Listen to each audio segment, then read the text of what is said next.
बहुत बहुत स्वागत है दोस्तों आप सभी का। आज की ये वीडियो क्लास 11th के बच्चों के लिए बहुत इंपॉर्टेंट है, जिसमें हम देखेंगे ज्योग्राफी का एक most important sample paper with solution के साथ में हिंदी और इंग्लिश मीडियम में, जो कि आपका एनुअल मोड या फिर कह लीजिए टर्म 2 2021 बैच के लिए होने वाला है। गाइस अभी आपका 1 से 2 दिन के अंदर जो एग्जाम है उसी के लिए बहुत इंपॉर्टेंट है। इस सैंपल पेपर में मोस्ट इंपॉर्टेंट जो आपके क्वेश्चन आंसर्स है उसी को लेते हुए ये सैंपल पेपर जो है डिजाइन किया गया है। और बहुत से सैंपल पेपर्स और भी हैं ज्योग्राफी के, अदर सब्जेक्ट के, तो उनका लिंक मिल जाएगा आपको डिस्क्रिप्शन में। वहां पे लिखा होगा एक प्लेलिस्ट होगी 5 plus sample papers with solution, तो उसे जरूर दिखेगा। और आज की वीडियो पूरी देख के जाइएगा, इससे आपके एग्जाम में बहुत अच्छे मार्क्स आ सकते हैं। पेपर पैटर्न की बात कर लें तो आई होप ये चीज आप सभी को अच्छे से क्लियर होगी। ठीक है, हम सीधा क्वेश्चन आंसर की तरफ बढ़ते हैं। तो देख सकते हैं सबसे पहले हमारे 2 मार्क्स के इसमें 3 क्वेश्चन होने वाले हैं। तो पहला क्वेश्चन है हमारा, देख सकते हैं यहाँ पे कि एक सेकेंड, हाँ, जल वर्षा कैसे होती है तथा संवहनीय वर्षा कैसे होती है। तो देखो 2 क्वेश्चन है एक एक मार्क्स के, कि जल वर्षा क्या है और संवहनीय वर्षा क्या होती है। तो समझते हैं भाई कैसे लिखेंगे। तो सबसे पहले समझिए जल वर्षा क्या है। तो जब किसी कारणवश जलवाष्प, अब आप कहेंगे जलवाष्प क्या है, तो जो जल होता है उसका वाष्प के रूप में बदलना क्या कहलाता है, जलवाष्प। तो ऐसी वायु जो जलवाष्प के कारण ऊपर की तरफ उठने लगती है, जिससे वो ठंडी हो जाती है। और जब ठंडी होती है तो क्या हो जाता है, संघनन की प्रक्रिया स्टार्ट हो जाती है। अब जब संघनन की प्रक्रिया स्टार्ट होती है तो उससे जलकण पैदा होते हैं, जो कि वायुमंडल में जब घूमते रहते तो उन्हें धूलकण जो होते हैं वो उसमें एकत्रित हो जाते हैं, जिससे क्या होता है, मेघों का निर्माण हो जाता है। और मेघ जो है वो किसी अवरोध से टकरा जाते हैं और अपनी नमी को जल के रूप में पृथ्वी पर वापस गिरा देते हैं। तो एक तरह से आप ये कह सकते हैं कि पृथ्वी से जो वाटर था, ठीक है, उस वाटर का वायुमंडल में जाकर वापस आने की प्रक्रिया जल वर्षा है। अब ये इस प्रक्रिया में जलवाष्प, संघनन, वायुमंडल में से धूलकण, मेघ निर्माण, अवरोध से टकराकर ये चीज इसमें सम्मिलित की गई है। सिंपल सा, ठीक है। जल वर्षा कैसे होती है समझ में आ गया आप सभी को। अब समझिए संवहनीय वर्षा क्या है। तो जब भूतल जो बहुत गर्म हो जाता है और इसके साथ लगने वाली वायु, यानी कि हमारी जो ये पृथ्वी है ये बहुत हीट हो जाती है, तो इससे लगने वाली जो वायु है यानी कि चलने वाली वायु भी हीट हो जाएगी। सिंपल है। और जब वायु हीट होती है तो ये गर्म होकर फैलने लगती है, और जो हल्की वायु है वो ऊपर की तरफ उठने लगती है, जिससे संवहनीय धाराओं का निर्माण होता है। अब जब ये धारा जो है वो ऊपर पहुंचती है तो सिंपल सा, जैसे जल वर्षा होती है, क्या होता है, ये ठंडी हो जाती है, जलवाष्प का संघनन हो जाता है। लेकिन इसमें संवहनीय वर्षा में क्या है, इसमें संघनन के कारण कपासी मेघों का निर्माण होता है। आपके बहुत सारे मेघ हैं, जैसे कि मान लीजिए पक्षाम मेघ है, परतदार मेघ है, और वर्षा मेघ है, और भी बहुत सी मेघ है, जिसमें से एक है कपासी मेघ, जो कि संवहनीय वर्षा के लिए उत्तरदायी होते हैं। ठीक है, इनसे घनघोर वर्षा होती है, जिसे हम संवहनीय वर्षा कहते हैं।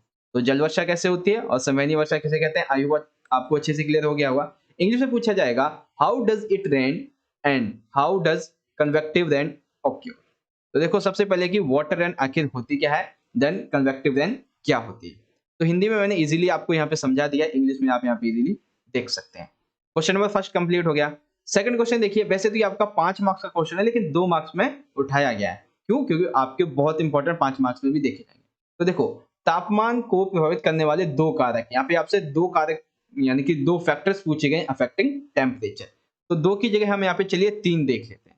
तो सबसे पहला है अक्षांश, ये बहुत मैटर करता है। हमें पता है कि हमारी जो पृथ्वी है, एक सेकेंड, हमारी जो पृथ्वी है इस पे बहुत सारी रेखाएं हैं। तो ये रेखाएं जो है, आप एक चीज देखिएगा, पृथ्वी जो है वो गोल नहीं है, वो एक भू आव है। ठीक है, पृथ्वी ऐसा नहीं कि जैसे एक कंचा होता है उस तरह से गोल है, ऐसा नहीं है। पृथ्वी जो है वो एक भू आव की तरह की है।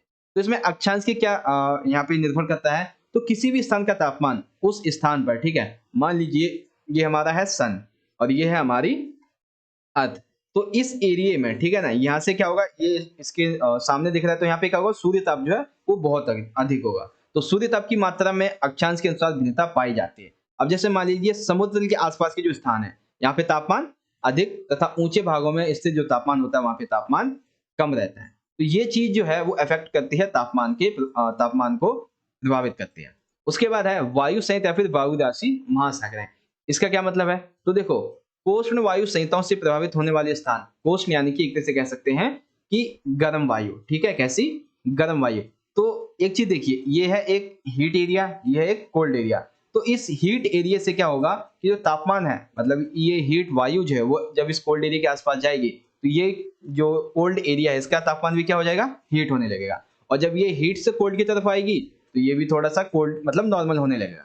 तो इसीलिए क्या है कि ये धाराएं जो है वो काफी मैटर करती हैं। इसी तरह महासागरीय धाराएं भी यहाँ पे जो है अपना रोल प्ले करते हैं। समझ गए आप सभी।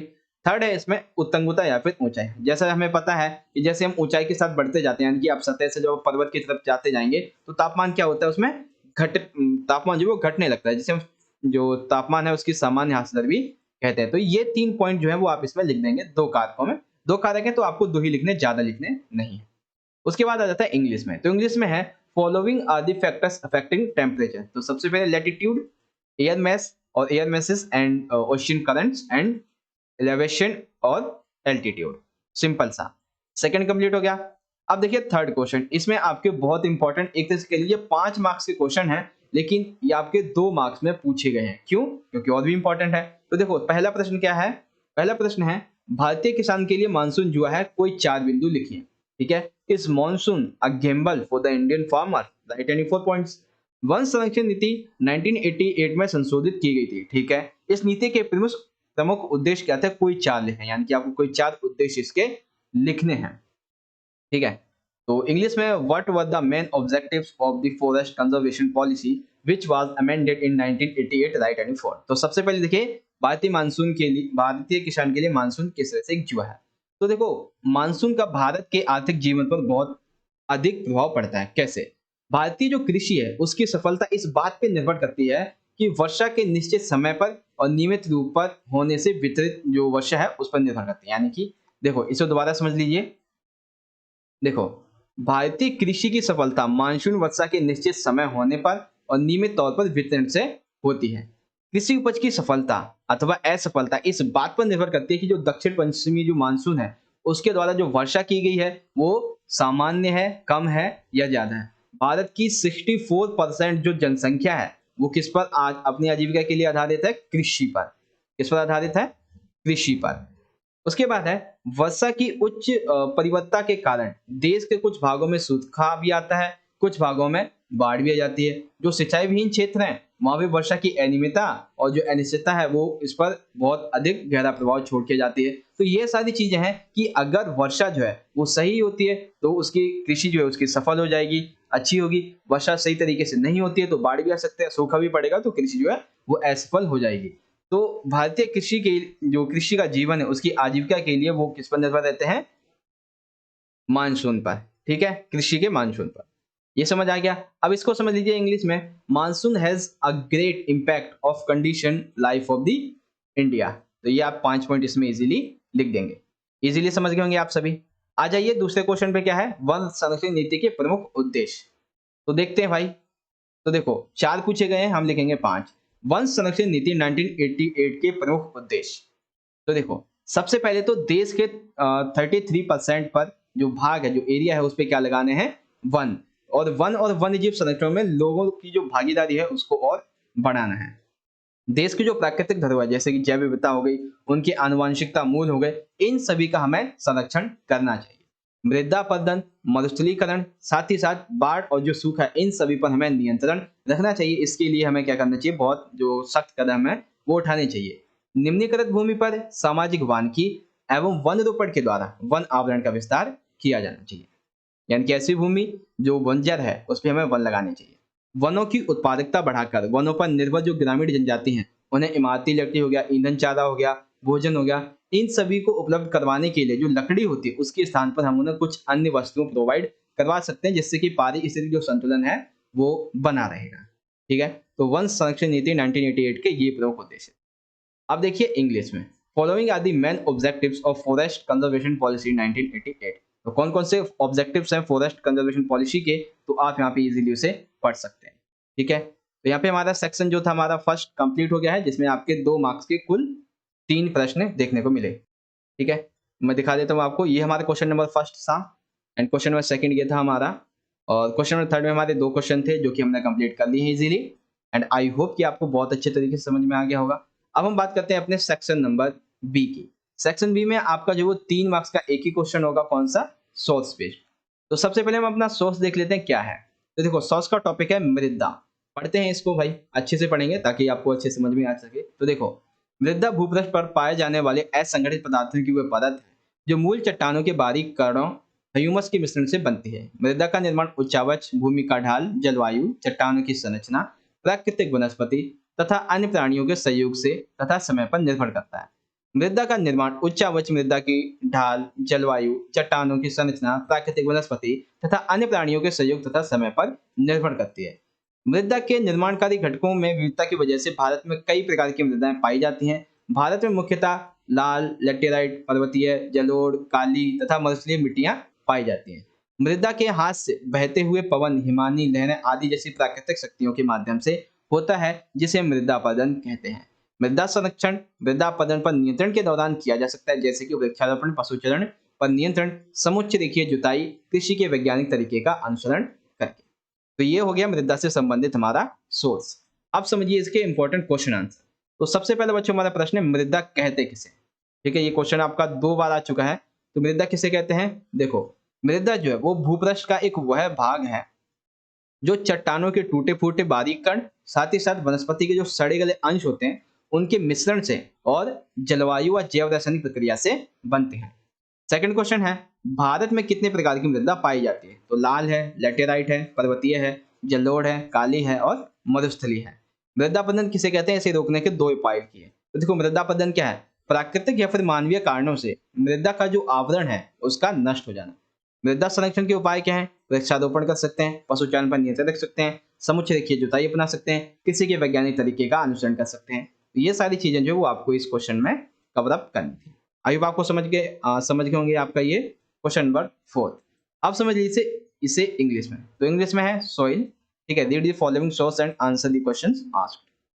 तो देखो, इससे संबंधित क्वेश्चन क्या क्या है। सबसे पहले तो what is soil called? How many types of soil are found in India? What is called soil erosion? Right 2 ways to stop it. तो सबसे पहले पहले तो आप लिखेंगे सॉइल है क्या, ठीक है, और कौन कौन सी पाई जाती है मृदाएं। उसके बाद सॉइल इरोजन एंड इसके क्या मेजर्स हैं वो देखेंगे आप इसे। ठीक है, समझ में आ गया होगा आप सभी को बहुत अच्छे तरीके से। गाइस, अगर अभी तक आपने वीडियो को लाइक नहीं किया तो कर दीजिए, क्योंकि ऐसे इंपॉर्टेंट वीडियोस अभी आप मतलब इंपॉर्टेंट क्वेश्चंस भी अभी और देखेंगे। तो अब बात करते हैं बच्चों हमारे सेक्शन नंबर सी की। इस सेक्शन नंबर सी में देख सकते हैं हमारे 3 मार्क्स के 2 क्वेश्चन होंगे, एक में आपको चॉइस देखने को मिलेगी। तो क्वेश्चन नंबर 5 देखते हैं। इसमें पूछा गया है, संघनन के किन्हीं 3 रूपों का वर्णन कीजिए तथा इसके लिए आवश्यक अवस्थाओं को भी लिखिए। इंग्लिश में आएगा, describe any three forms of condensation, also right the conditions required for them. तो अब समझिए इसको लिखेंगे कैसे। तो देखो, मैं आपको टोटल जो वो 4 समझाऊंगा, इसमें से आपको 3 इजीली याद रख लीजिएगा। तो सबसे पहले हम देखते हैं ओस। आपने ठंडी के मौसम में देखा होगा ओस क्या होती है? इससे पानी की जो बूंदें होती है उसके रूप में घास पे या फिर किसी भी पत्थर पे, पौधों की पत्तियों पे पानी की जो बूंद है उसके रूप में जमा हो जाती है। ऐसा कब होता है? ऐसा तब होता है जब आर्द्रता जो है वो धरातल के ऊपर हवा में, देखो ऐसे नहीं समझोगे आप। देखो, आर्द्रता जो है वो एक तरह से ये कह लीजिए कि बारिश के लिए बहुत महत्वपूर्ण होती है। ठीक है, अब ये आर्द्रता जो है जब संघनन केंद्रकों पर संघनित नहीं हो पाती जिससे बारिश होती है, तो उसकी वजह से, ठीक है, क्या होता है, ये ठोस वस्तु पर घास के लीजिए, पत्थर, पौधों की पत्तियां, इस पे पानी की बूंदों के रूप में जमा हो जाता है, तब इसे उसको नाम से जानते हैं। अब इसकी अवस्थाएं आपने ओस कब देखी है? जब ठंडी होती है। तो एक तो कह देंगे कि ठंडी एवं लंबी रातें, साथ ही साथ स्वच्छ आकाश हो, शांत हवा हो, सापेक्ष आर्द्रता। अब देखो, ओस समझ में आ गया। अब ओस समझने के बाद आपको तुषार आसानी से समझ में आ जाएगा, क्योंकि ओस का ही एक तरह से कह सकते हैं बड़ा भाई है तुषार। ठीक है, बिग ब्रदर है तुषार। कैसे? इसमें जो है वो पानी की बूंदों के रूप में जमा होता है। तुषार में क्या होता है? पानी की बूंदों की बर्फ की बजाय ये छोटे छोटे रबों यानी कि कणों के रूप में जमा होते हैं। ठीक है, छोटे छोटे आप कह सकते हैं जैसे कंचे जैसे होते हैं ना, मकई के दाने, गेहूं के दाने, ऐसे जो है छोटे छोटे कणों के रूप में बर्फ के रूप में यहाँ पे जमा हो जाते हैं। ठीक है, ऐसा कब होता है? जब तापमान 0 डिग्री सेल्सियस से नीचे पहुंच जाए या उतना रहे। ठीक है, अवस्थाएं क्या है जो ओस बनती है? बस इसमें क्या है, तापमान जो जमा बिंदु तक या फिर उससे नीचे होना चाहिए। अब इसमें देख लीजिए कोहरा और कुहासा है। इसका क्या मतलब है? तो जब बहुत अधिक मात्रा में जो जलवाष्प से लदी वायु होती है वो एकदम से नीचे आती है, जिससे क्या होता है, धूल कणों के साथ में उसके संघनन की प्रक्रिया हो जाती है। और जब ये प्रक्रिया होती है जो कि सतह के काफी नजदीक होती है, तब ये एक मिलकर एक तरह से कह सकते हैं कि कोहसा और मतलब कोहरा धुआं जो है ये मिलके एक रूप बनाते हैं जिसे धूम्र कोहरा कहते हैं। तो कोहरा कुहासा समझ में आ गया।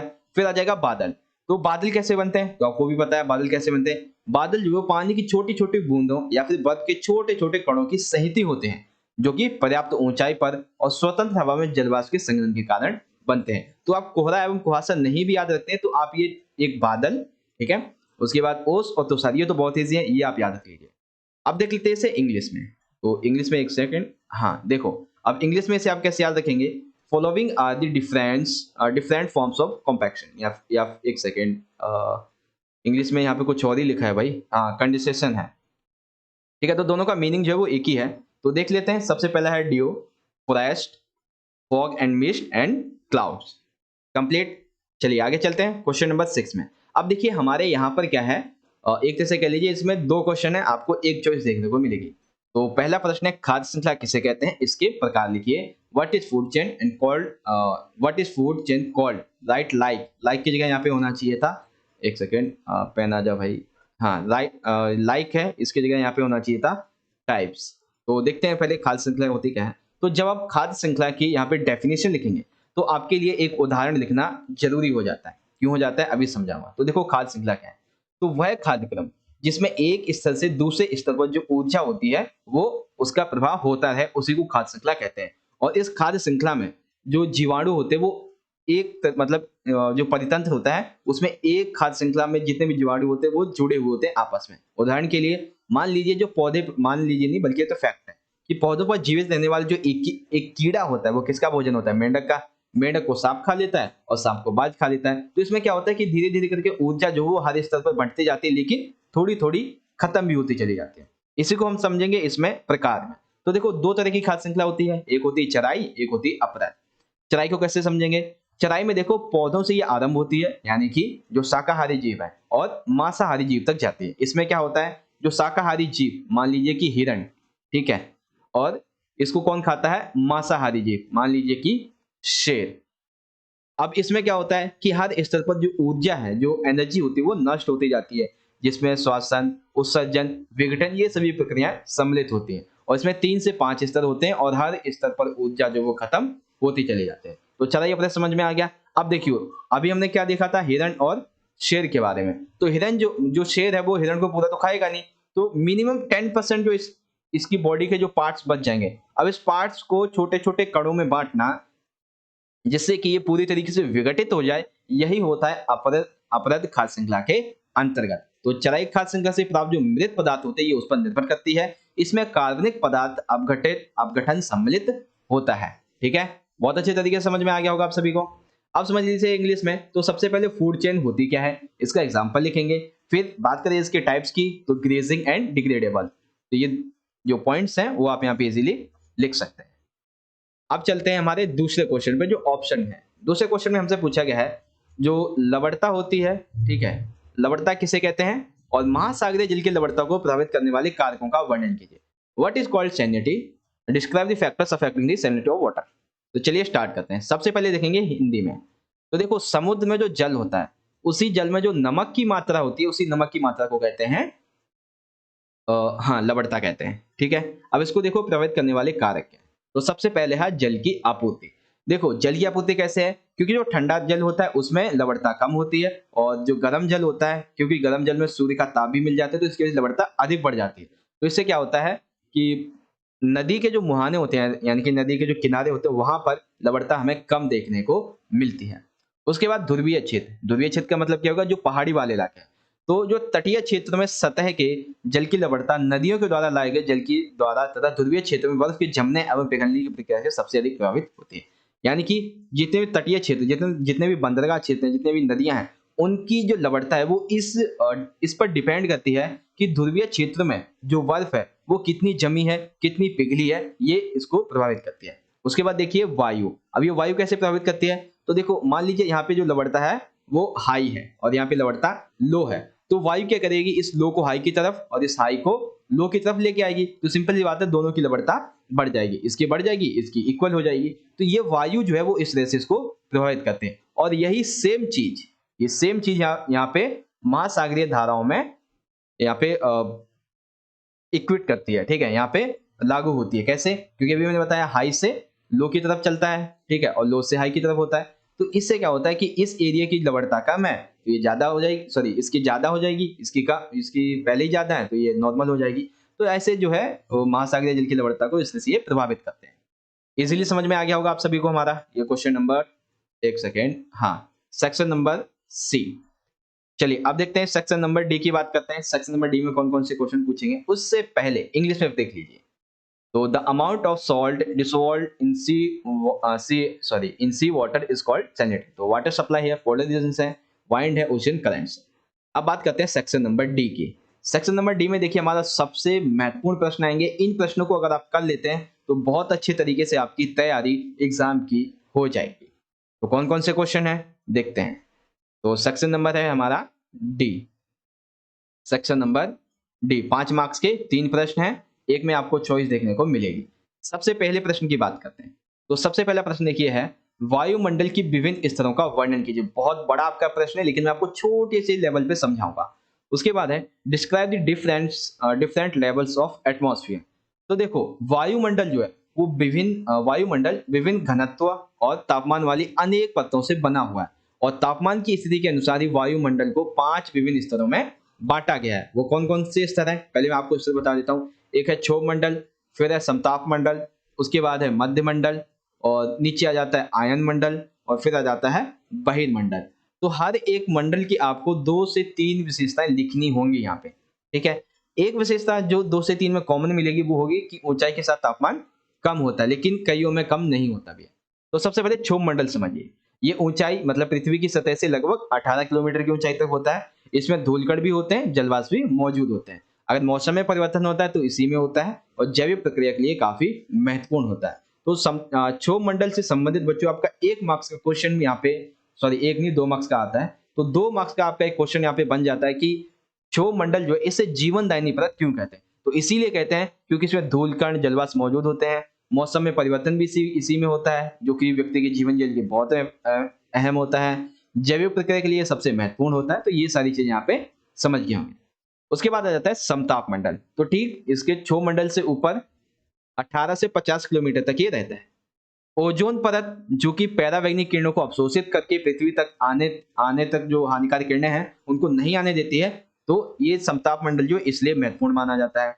फिर आता है मध्य मंडल। इसमें क्या होता है ये 50 से 80 किलोमीटर की ऊंचाई तक होता है और तापमान में इसमें कमी आती है जैसे जैसे ऊंचाई के साथ बढ़ते जाते हैं। और मध्य मंडल की ऊपरी सीमा को मध्य सीमा कहते हैं।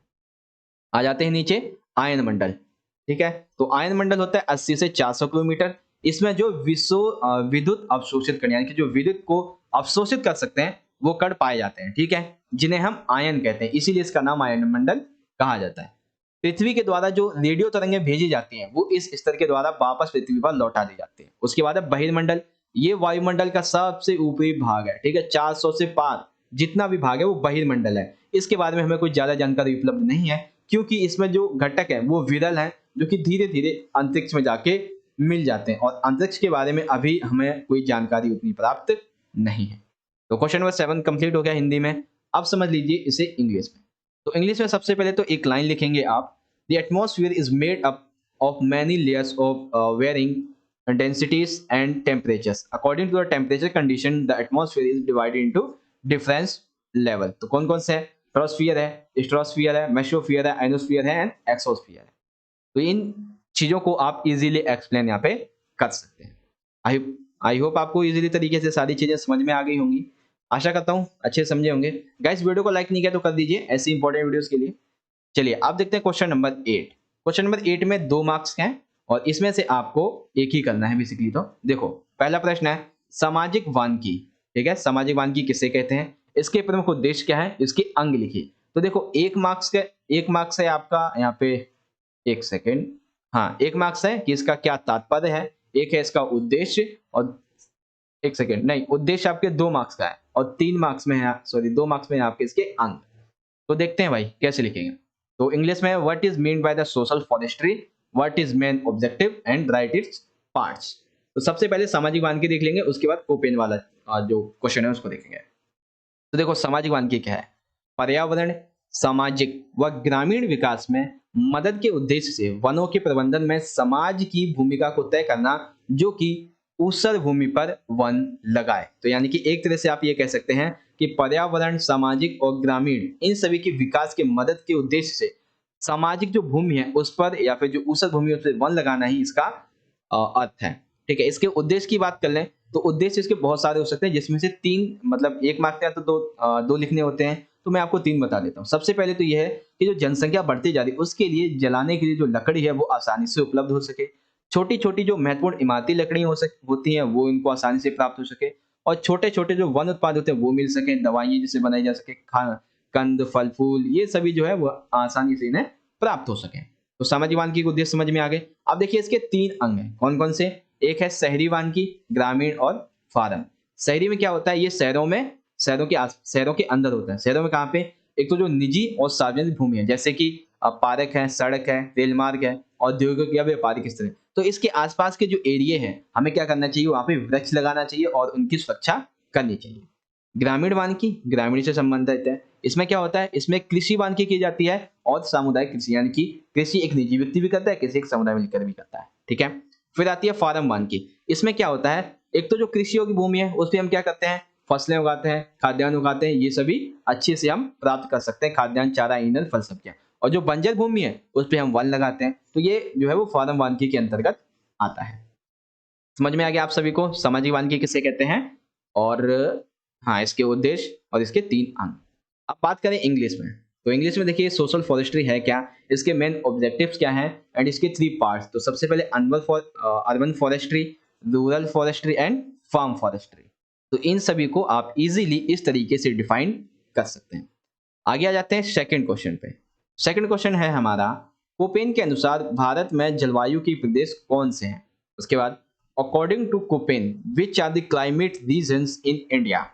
तो सबसे पहले हम बात कर लेते हैं इस आंसर के बारे में। तो देखते हैं यहाँ पे एक सेकंड, हाँ अथवा में देखिए बेसिकली ये जो है वो बहुत कह सकते हैं कि थोड़ा सा यहाँ पे है आपके लिए डिफिकल्ट क्वेश्चन हो सकता है, लेकिन ये क्वेश्चन बहुत सारे सैंपल पेपर्स में आपके पूछा जा चुका है तो शायद ये इंपॉर्टेंट ज्यादा है। तो देखो कोपेन के अनुसार भारत के जलवायु वाले प्रदेश, तो सबसे पहला है AMW। AMW यानी कि लघु शुष्क ऋतु। ठीक है, लघु शुष्क ऋतु। अब ये कहाँ पाई जाती है? तो ये भारत का जो पश्चिमी तट है वहां पे पाई जाती है। ग्रीष्म ऋतु AS। ठीक है, ग्रीष्म ऋतु में शुष्क मानसून, तो ये कहाँ पे पाई जाती है? ये कोरोमंडल तट के आसपास पाई जाती है। नीचे आ जाते हैं, उष्णकटिबंधीय सवाना प्रकार यानी कि AW, ये कहाँ पे पाई जाती है? ये जो तटवर्ती प्रदेश है उनको अगर हम छोड़ दें, तटवर्ती यानी कि जो बंगाल की खाड़ी, अरब सागर, ये आसपास के जो एरिया है प्रायद्वीपीय एरिया, उनको अगर मतलब कि तटवर्ती एरिया उनको छोड़ दें तो पूरा जो भारत है वहां पे ये जलवायु पाई जाती है। BSHW ये कहाँ पे पाई जाती है? गुजरात, राजस्थान, हरियाणा, पंजाब, जम्मू कश्मीर। ठीक है, कौन सी है ये? आर्द्र शुष्क। उसी संबंध देखिए एक और है उष्ण मरुस्थलीय प्रकार की, ये कहाँ पाई जाती है? केवल और केवल राजस्थान के पश्चिमी भाग में, जो कि किससे दर्शाई जाती है? BWHW। शुष्क शीत जलवायु वाला प्रदेश CWG, ये कहाँ पे पाई जाती है? भारत का जो उत्तरी मैदानी इलाका है वहां पे। ठंडी आर्द्र शीत जलवायु DFC, ये जलवायु पूर्वी क्षेत्र में पाई जाती है।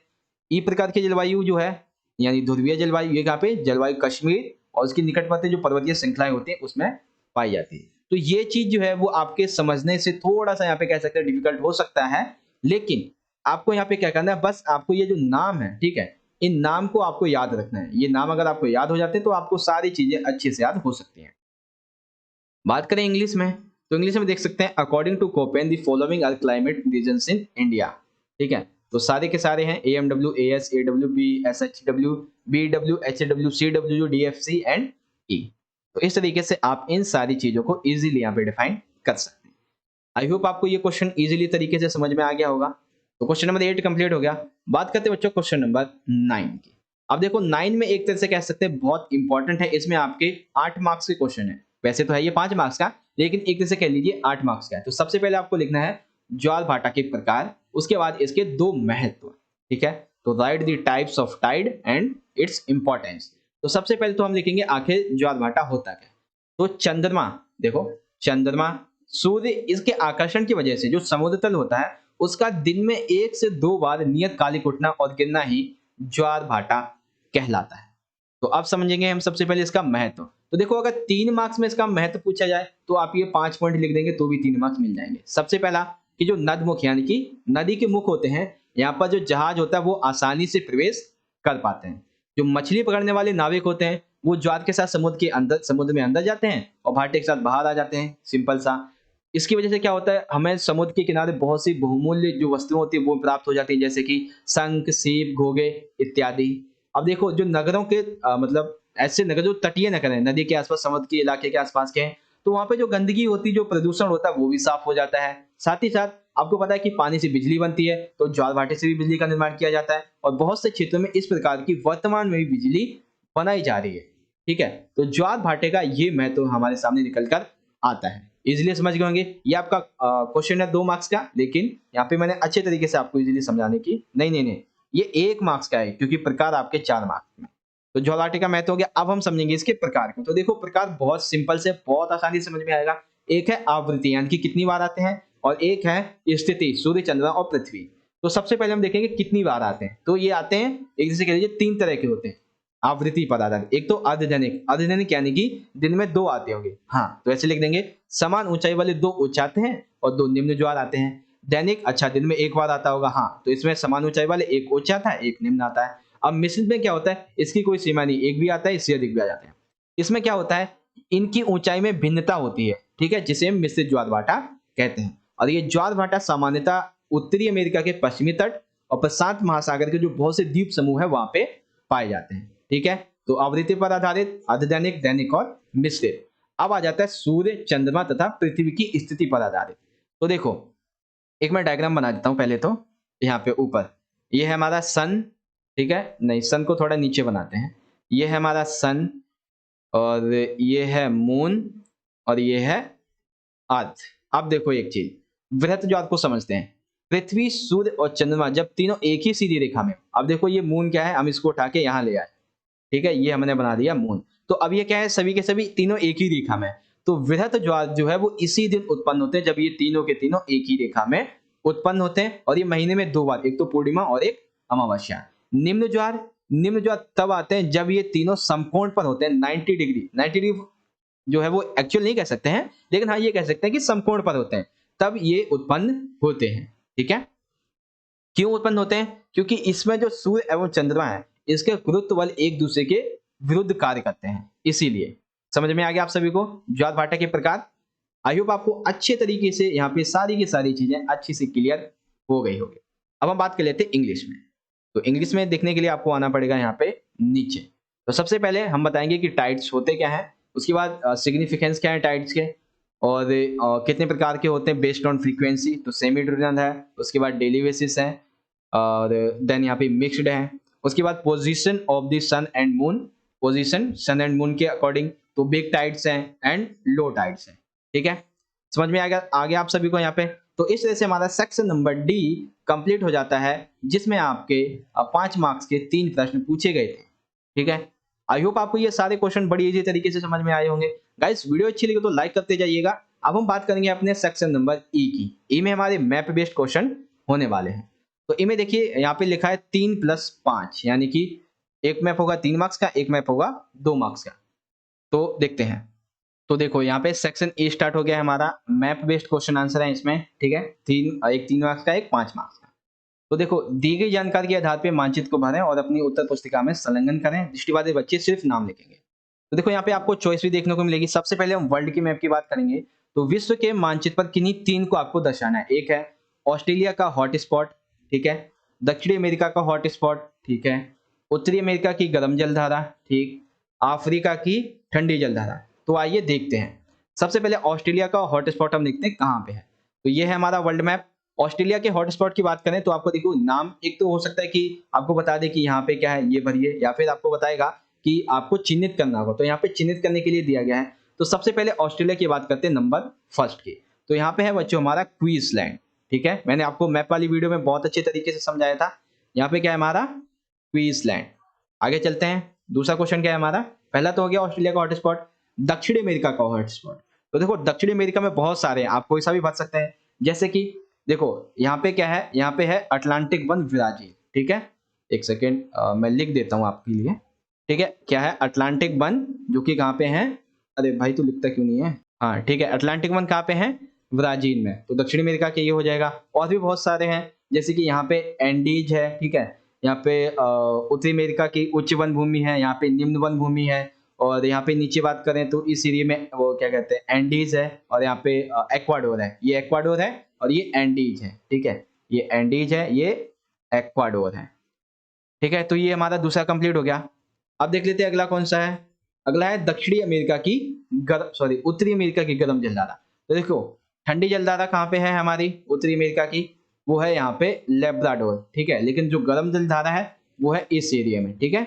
यहाँ पे आप चिन्ह कर देंगे गर्म जलधारा, ठीक। तो ये हमारा तीसरा हो गया। और चौथे में है अफ्रीका की ठंडी धारा। तो अफ्रीका की ठंडी धारा है यहाँ पे, तो इसको हम फोर्थ लिख देंगे। और ये क्या है, कन्नारी, क्या है, कन्नारी, ठीक। समझ में आ गया। आपको इन चारों में से कोई 3 मैप में भरने थे, मैंने आपको चारों ही समझा दिए। अब हम भारत में देखेंगे। भारत में आपको 2 कोई चिन्हित करना है। एक है नीलगिरी जीवमंडल नीचे, सबसे अधिक वर्षा वाला क्षेत्र। 1 जून को मानसून कहां पर आता है। तो देखो सबसे पहले नीलगिरी जीवमंडल नीचे।